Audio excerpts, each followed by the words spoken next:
Ko ahomane so embra me koba na yato so ma me ni owura Kusi Boafo enkodi enkomo wono chief executive officer at the public sector reforms na anope the crunch meeting over the weekend cabinet meeting the course wo pedia say owura Kusi Boafo me ne no eni eho enkomo Kusi Boafo to make good morning. Fine morning, Minia. Number jump mo boko there. Nyame adomayo. Very well. Yeah, that's a sign of pay what year. So, and first of all, over the weekend, we are told by the information minister, sir, a meeting was held, retreat at the government appointees, Doduana, members of parliament, cabinet ministers, just to consider any air cost in our economy. And pay graphic at the Amanibono Edia, but say a buy air consider a lot of measures. One, a year COVID-19 restrictions, a buy at the buy or mampany at the buy during the COVID-19 season. The closure of borders, we are to expect, sir, in the coming days, a buy a bit more easy some of the restrictions. Now, I feel measures are muteki a war a year retreat, national, a buy near at the home and como. But a dear non necessitating, sir, retreat na anope yenin como. Minia that's it. Na menchia tifonya. Say, baby, I no de min kan kumwa soboa obi anim said de enne e wi ase na de covid no amma enema atochew ewo baby ya nti atake global shape. In fact, COVID no devastated the entire world. Yeah, and said the encomium seemingly funny and to see banned employment ban. A swate. Also, nipa dear. Ye wo mugumuno. And for COVID, a woman say COVID in the combidia. And so, ya will be ashim. And the visual view school about bishop. And the amma a hochera baby as a baby, Ghana can. And the Osawa Moon is during the COVID period, 2020-21 in particular, other developed countries, apprentice gumwa, your friend quantitative ease, normal friend stimulus packages. Yeah, now she cover 17 trillion US dollars. American coin 13 trillion. And the rest of the world, a bro bear 4 to 5 trillion. Enona omudi ura o economy mu a omudi bi ura baby edi bi resource international union development agencies including the World Bank, IMF and the European Central Bank na de omema omubi ma omudi bi fund inuruto ene ho ne ma sebeya ye behwe na inuru aba na fi yetimi di bi akon yare no. Yes, every year, no. Samrin mono, answer economy has a heat up. In fact, disappointment, a bad woman said, no, almost say, African Central Bank. Okay. That is European Central Bank, African Central Bank, Asia Central Bank. Nafi, IMF, no, the World Bank, no, Nafi stage in asset. That is CBS, ZBM. Na feed by an African Central Bank in Minia Woma almost had this canning in Eco IMF on the World Bank. Yeah, or person a home woman here in Koshe. Nanka prefer say Africa in ya almost Central Bank. Yen first can be in Coho. Now Africa no any homegrown, cleverly that African here. And no never boy in Yama yen so yegina.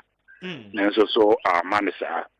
Enti omuwie no so no na inflation no so no apeke because we trust sika gum sa na sa niema wo say kwa moment ya we trust sika gum a and go with productivity response no ne say menia inflation be hase na apeke enti productivity ni mu no ya global supply chain bottlenecks niema nkoso yi niema ye ton manufacturing na lockdown or no they worked 25% of working hours in the lose globally. International say nipa nye dwuma kane no te say the net here no ya Ghana fo nyine ni wo be ko bi as me kokora ye ntore baby de wo mutu mu kura etu dwum at the credit to my will be in well, and I'm covered in no granting. It's Ghana, dear boy, a home dear say, you be room you number of measures there. A bay the good quemu, a pin room per hospitals, a pet doctors, amount special allowances, and a paramedics, so more than more. Yeah, I mean, okay, or more bois, women say I really could be there. There's a certain impact, no, yeah, and who papa. I feel I can't be a common absolute destabilization of the economy near the other. Yeah, who is that? It schools, almost koi, almost church, almost software. And my bino class, I'm a member using MBSSI. I'm a member man, kakra, my home so, Eddie Wura, woman, a year, woman, buja. And my restriction on some of the abandoned quite of fast, so yeah, no. They are absolutely perfect. The Bianca kind of rural economy, no. It would be food production and then on Emma, meaning a cost. Around that time, I'm abandoned planting for food and jobs in any programs and on Emma, meaning fertilizer, no so a move around that time.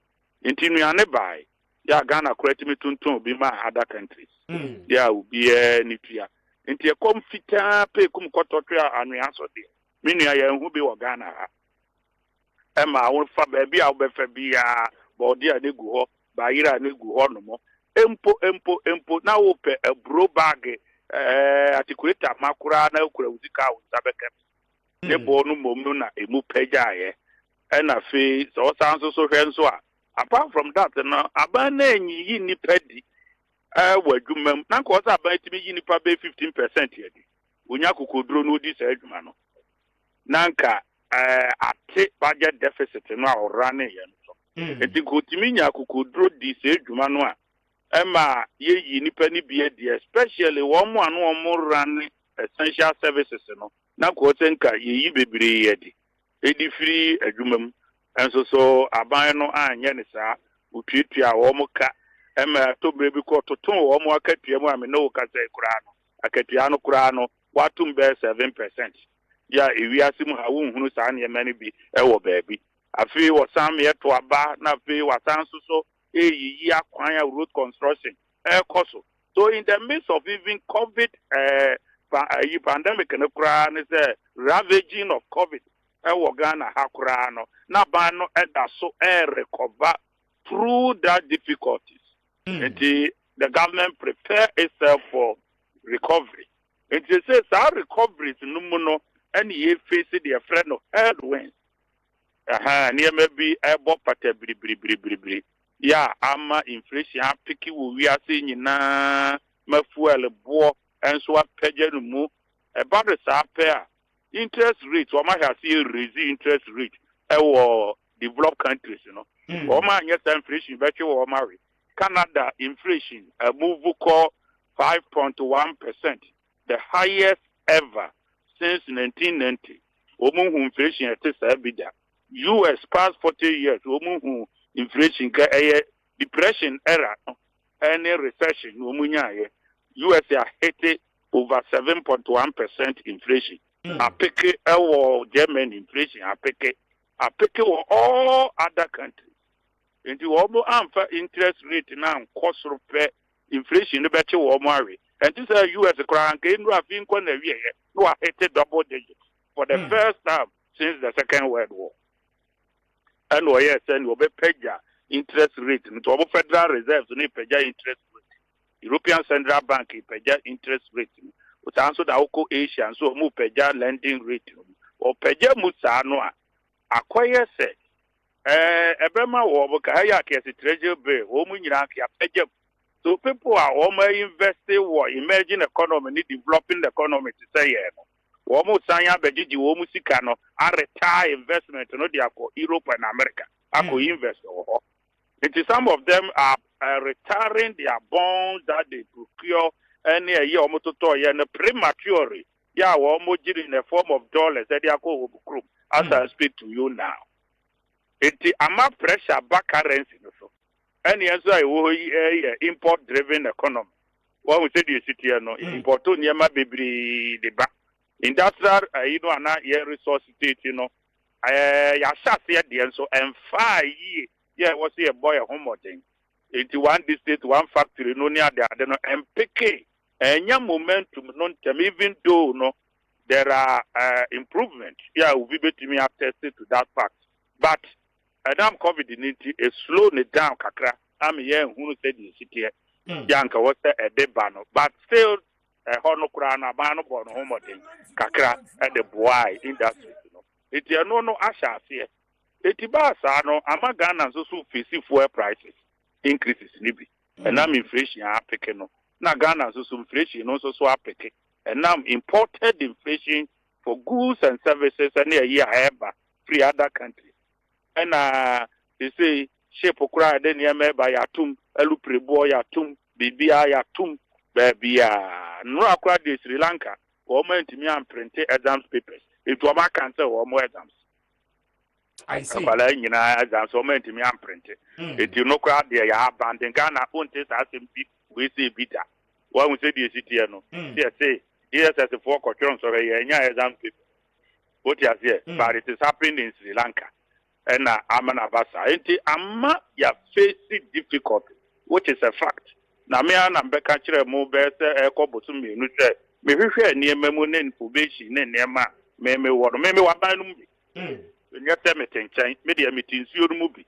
So and you may be a honor who na meka and you go to put a meter say you face serious liquidity problems. And I was taking drastic measures to address the issue. And you know na a coffee for a year levy nominate near maybe buy yeah what say it me near to your taxes. Near sacrifice a little bit. Now you see a better na so definitely there will be difficulties, but there will be a solution. Yeah, President, yeah, promising. Yes, sir, that solution, no, a bedding and breakfast is that ya kosekatana a war is so good. That will be you war, and what will be baby. What you say, yeah, near any frony and no behon, dear, name Kuya, I had the any you be one. What is that, the city, I had the any young phone of a better jam yet you warn. Okay. Yes. But my the issue of COVID-19 and we are seeing in an attempt to recover from a year the world pandemic of a sort. But Mr. Kusi Boafo, in 2020, in the midst of COVID-19, for instance, I appreciate it a little bit because we didn't see a decline. Because importation and we are seeing drama it's easy. China, Yankofania, Emma. And what about the homegrown policies?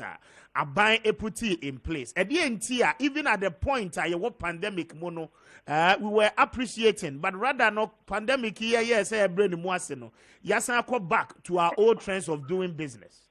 Well, my mentor would we are no. With the economics now do be mukakra. During the heat of the pandemic period, yes. Now America for no air printisika any global what you see and the 17 trillion no na me boat you chere and no who feel kura na wo chere kakra bi ade e mo ma opididi and no dey na nkofo kutwitwa no yi de to Facebook ne TikTok say wo ho kura ni ama usika se fedidi ya ati abruchiri dem eti Americans so printisika no Emma, almost public debt, is now bigger than American GDP. American public debt is now 30 trillion. Yeah, a soon year. It is a American a CZ. The lending rate is 0%. 0%. And the lending rate, will be paid at the Acobe 7 to 8%. From 0% to 7 to 8%. What would you want to know? Yes. Ebasano, then attractive to invest in America, to invest in Europe, because now lending rate is 0%. Who will seek our brutality now the better honor say no qua. Interest be what you are here. So most of the investors started buying bonds. Our Africa, yeah, my friend who developing an emerging economy, my friend. Okay. Yeah, Ghana.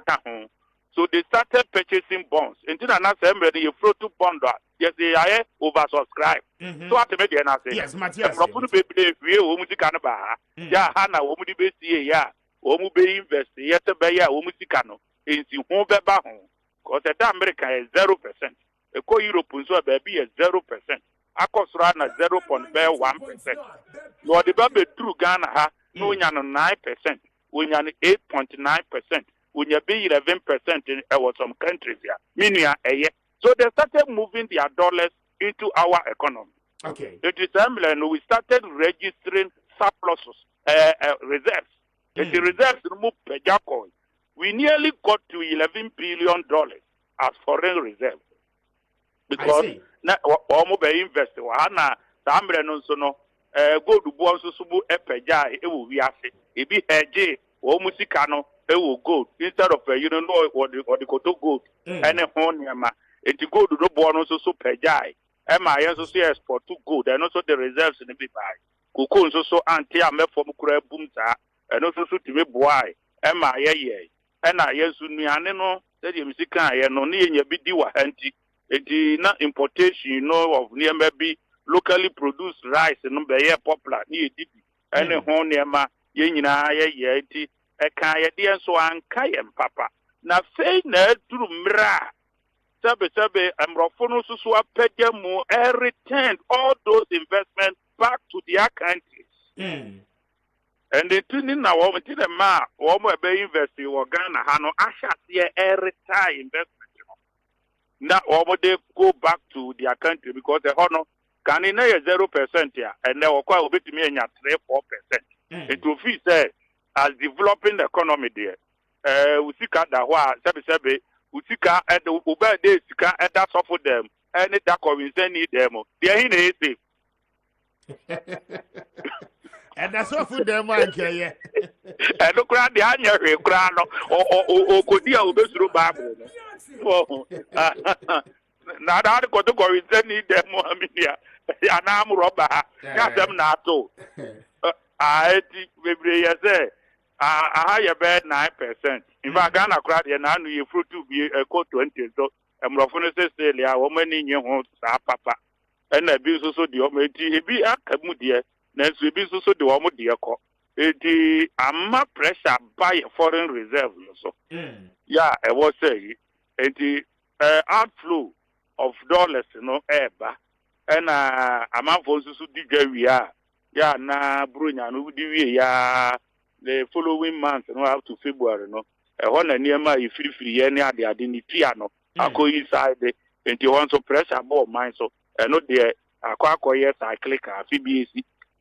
Indeed, and I'm sad indeed. I'm a pressure back city no, and so and a drew Ben so and Qualano, near COVID in the school fees it ya, a brutal school fees it ya, you $300 and also so as I say, yeah, a month for no months no, near maybe or there was Ethiopia. It is any my wing no, amma acquire some kakram my or and you know so.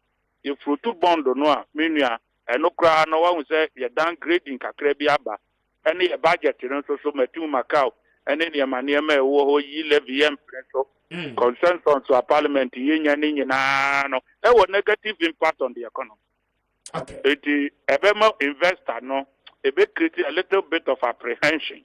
Yeah, or no so because they were retired sikadia because sikadia meaning investor they would you grow Udru wana sumdweni wa na matimu makao wanu kukuru nisika egunubotom no de ko no de atwam what you say one de nisika itimi travel across the globe 1 year no investor bit me invest in US no yi no de ko Brazil kuhu usi wa no yi no de si Argentina no yi no de aba Africa no yi no de ko Asia no de akone nam Hong Kong no ni China no na boom na sa copy Europe afi obetimi akọ ewiase ho saa akuti ta na oye no oduru ba bia sumdue wa no watena ho be mfie be miensa o take nwenwenwen boom no ono na esen no ta na tie ta na investors adwen etie ene ye nyina se ye bi ye nyina ye speculations ene ade ya ye nyina ye adwuma ye speculation aha no ma ye se asemu ye si ene the eco parliament in the problems,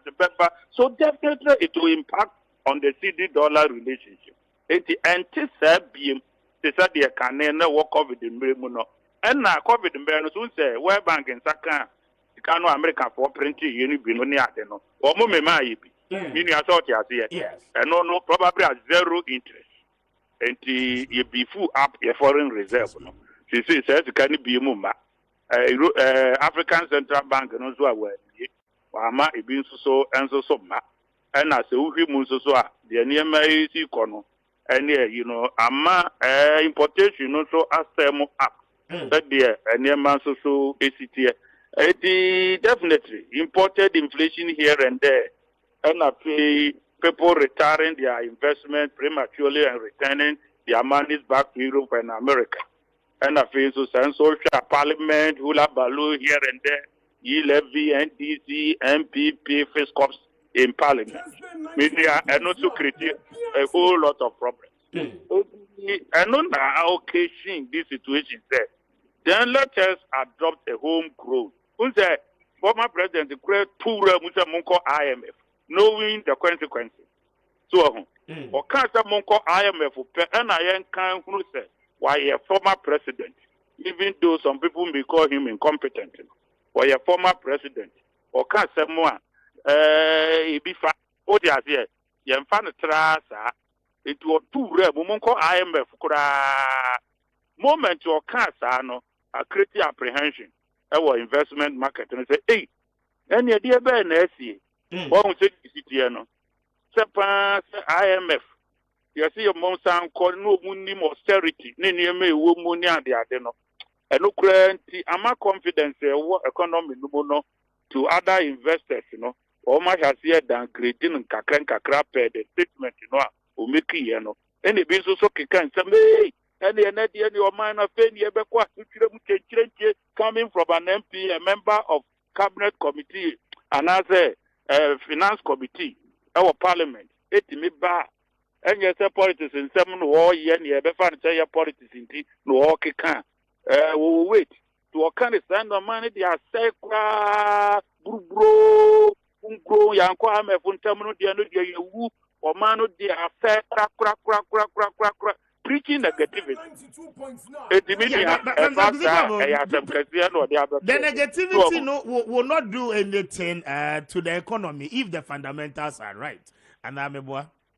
But I would say, Besides, the comment made by such personalities, you know, so fundamentals, you know, as we are being told by finance minister and any deputies, you know, if we are getting back on track, those comments, you know, wouldn't hurt us to that extent. I will express it. Well, I will say, Obi or Yari, no, someone I will be catching no man to me now with a so be Yari now, where the ye, acquired the idea to cry. This is the Kojo talk, Meko, or the hot deja. What on a sakwa with you were Mukra, no work, no city. Okay, 7 no chair will be our Yaria. We won't them, or Quasama don't them. The Gubedi now watch a crack and 83 days in no because Abemubuaba, they will fear. One will say this city. Oh, Mumfa Musican to Homon say Musica, Mumia Chan near the Atonadaka, near the Ayene. One will say the city. Ubiki Casa, O Yarenati, Honati, Udia, so. Mina nebi na ne yari uwe nu enyane na yakofre brem papa no fre fu mama ena ba ku de wo wuye afi se wa sen enyane ye de to dem no atwa wi aguru so ti papa no mo ko ye o we de na de wa nya kwa na mina nanom wa nya ko we de won hwe ye nu enyane o afi no watiem wo dem o mawu na wo mefa mi ento mi so there was any view. Nobody is saying economy no and strength no anchor from a call for me be cry west. Yeah, the growth no and yet negative side. The growth is even better than 2016 growth. When John Dramani Mahama handed over. The current growth is better than 2016. It is better than 2015. It is better than 2014. when we went to IMF. And yes, now trade surplus. If you are creating balance of trade surplus, over $1 billion. And China's economy is bad. It is not a situation of a worse economy. It is positive growth of about 4.5, better than 2014, 15, 16. Yes, but no, Ghanaians are telling you, sir, it doesn't reflect because no, that only acronym economies. All banners and reflected there. Yes, and reflecting in the daily pockets and then the living standard daily of the pocket. people. Unim. Sika busa diania wakwa dufu unye bida. Obekoso ase. Unye creative unye bida. Because duya biye nsubi.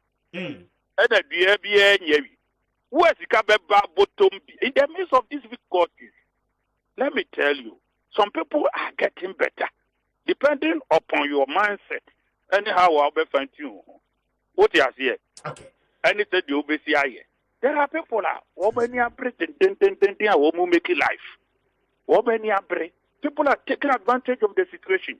Ada yesen crofos here easy border no aye easy no. Edi bentra. There is restrictions no. Who se komo Benije, South Sudan. Ekobo baby eti se Burkina Faso. Ekomo eti part of Senegal. Ekomo eti Chad. Ekomo eti Mali. People will take full advantage of the place, the happenings there to make a lot of money. A Bruno, I must say, 5 million, 4 million. Or the Drew Crop, you be 10 million. Yeah, or no so beton. By Iran would be back. I see. I have seen a dear Bruno by Iran, no money at the end. Minimum said, a combat you want me at the Yakubu or money at Jisicaba. What would tell you it here? Aha. I see. You must find you yourself now, because now I relax. Say, you come to go to money on your manema. Poor Unbunya, no more Jumo. Peter, no person, you know, more Juma. How many years in an this, you know, crunch meeting now, query, retreat tonight.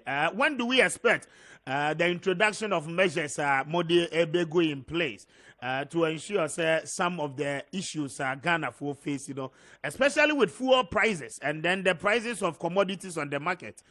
You bet me a similar reduction, so to speak. Yeah, the abandoned bet me an interview immediately because they were here. Especially 20% spend the checkup are reflected. This year, we release first quarter budget at the common ministries and agencies. If we could have 40%, maybe 70% cut. What we say this year? What is 70%? It be there 40, it be there 30, it be there 20, it be 25. So, it is. And no be I have here, day, and I say, yes, you be out of to homegrown policy. Homegrown, you be breathing, and also so be baho. A bassa, be a fuel, auto as a coupon winya. What you say now, the two fuel good kermuno. Make me the idea about a reduce from 1,400 a month to about 600 a month. What you say? It measures in Libya, no. And beer and some Rama for you know, unofficially, and thereby control by Bayer. Yeah, a beer, Bayer, and say, and Crawford, it misses Sensicaba heart, what to the nominate Alaba. Yeah, a Gua, a Haber unofficial source of dollars, and you know, black market. What would you know? Market, no. A hot one on the WhatsApp, then any bread and 10 year good regularity. Official per year. A better cohabitation. Other countries, you know, almost short of dollars. Or maybe I'll be paid you. I'll be Ura menu. I'll be $6 and I do pay to do when you Upia Laba when you be. Into Optama, no, the call Mali, no, the call Nigeria, no, the call. If you crown a better currency trafficking, and now you money loan or try no, the call, no, a cotton or no, so they are your business. It is one of the OCF and Crawford and train. Not the banks and also no. Woman, you will be a ID card and no be a counselor. Whatever $1 near check banks in the papa, Nibine, that is massive for a nigger. To a congenial bank, who I know a piano, the Aquaku Alaba, need to do no only as a salmon. enti ɛhɔ nso so yɛnhwɛ ne yie ɛwɔ hɔ ne yɛmmɛki sure sɛ saa sika no ɛnkokukuku wɔmfa asɛm nso so ɛmfa mmerɛ yɛ ne obiara nso so wokɔ $6 a yɛnye no ID card anaa ne passport ne yɛn document sika dodoɔ a akɔ no hɔ aban ahase central bank front loadu sale of dollars ɛne adeɛ frɛ no forex sales no ɛno nso bɛboa na mate sɛ close to about $2 billion bɛba system no mu eti ɛbɛ mitigate but in the long run let us adopt a policy a yɛbɛ kwepo yɛ ha na biribi te sɛ poultry industry biribi te sɛ food ne nneɛma bi saa no yɛbɛyɛ import substitution of a certain sort ne yɛni agye Ghana nneɛma ho na deɛ baako bi nso so directive no bɛfra by hɔ na aba right ɛbɛba ɛna adeɛ baako nso so no sɛ one ɛno deɛ maka ɛwom sɛ ebi obi bɛka sɛ Kusi Boafo wodeta project ano a wode yɛ what I've seen is contract no nso a yɛde ma no bebree no foreigners ne bɛpiri bi minka sɛ otumi yɛ a ɛmfɛ ma no but yɛ make sure sɛ Ghana ni bɛtumi ayɛ saa contract no a yɛmfɛ ma Ghana ni ne sika ne nka ha okay Rose Ghana ni bɛtumi ayɛ a yɛmfɛ ma no consultancy Ghana ni bɛtumi ayɛ a yɛmfɛ ma yɛnso yɛwɔ ngumanimfoɔ no bi ni enyai abrochire no ne mrofo no a yɛde contract na mememe ma wo mo no o mu wi a o mu pia sika ni nyina ko o mu kurom na the pressure ba o currency so this is what I have seen so hwe ya contract na yɛde ma no up to best 40% the sika no kokodi abrochire ho na yɛmpe local contractors homegrown local contractors ya enye o mo yɛ basabasa ni bi obeye no aye ni yi homegrown local consultant ya wo musu nimu ngoma minim se Ghana vu nimu ngoma ni emfa contract ni bi emema wo mo even if it is going to be so sourcing any ade a yema emphasis no mra more ewo ye local contractors especially GOG contracts a wode ma enye the IMF ne World Bank no de mema e bia na no de akonti ba de akiri no any close no aye kwadwedwe no na yem build develop the local content no per year na sika ni bi enka ha na fe bibi te se tonum ya refine oil ya yehu de ye kra finish oil crude de ye no na ye ni nyina no crude no ye ntimi refine bi wa ha ye make sure say to agina na namu pa kese ni refine crude no bi wo na countries no ye kofa bi free what do we call it Singapore and Hong Kong no omo to oil yes so you make sure say you turn no you be here no you MBA say your tourist center you MBA say you na dia kan you get asasiri bia banche kura senkai na you di dia srema na hwe kore ya senko mo be ya akese na you refine oil ni bi wa ha it may be very painful obi a ewo ni tirimu say bi a no mu no odi nya sika bia won revise ni no na de no aye koye no nya se ye ho nka dwam fidie gya pesa ni hunwi se bi tutu kam ni mete bi tutu kam so that it eye de nia ye nyina ebe no nsu atwen wo pe there may be pains there may be hardships here and there but at the end of the day no ibe yi wo no ye nyina be achieve results and eye collective responsibility than any individual baby mame na wasia no pe ni wadaje me so me damas Kusi Boafo Chief Executive Officer Edema Public Sector Reforms and the crunch retreats, cabinet retreat I call so PDS in the coming days within the week you fear anymore say Aban ebe announce measures no as decided on was a retreat no as na